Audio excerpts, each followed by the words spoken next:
নাম সাইবা সাজনিন রিদ্ধি। আজকে আমি একটা গল্প বলতে চাই। সেই গল্পটির নাম আমার রংধনু। একদিন আমি আর আমার ভাইয়া বাইরে গিয়েছিলাম। এরপর হঠাৎ করে বৃষ্টি শুরু হলো।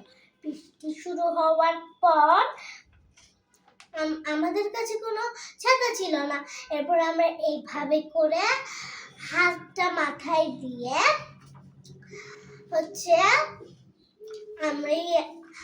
আমরা বৃষ্টিটাকে সামলাই।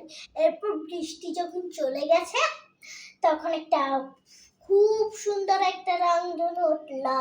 সব ছেলে মেয়েরা চলে আসলো দেখার জন্য। আমরা অনেক খেললাম, ঘাসগুলা সুন্দর হয়েছিল, আকাশটা ফুটফুটে ছিল। এরপর আমাদের পরিবেশটা খুব সুন্দর হলো। ধন্যবাদ।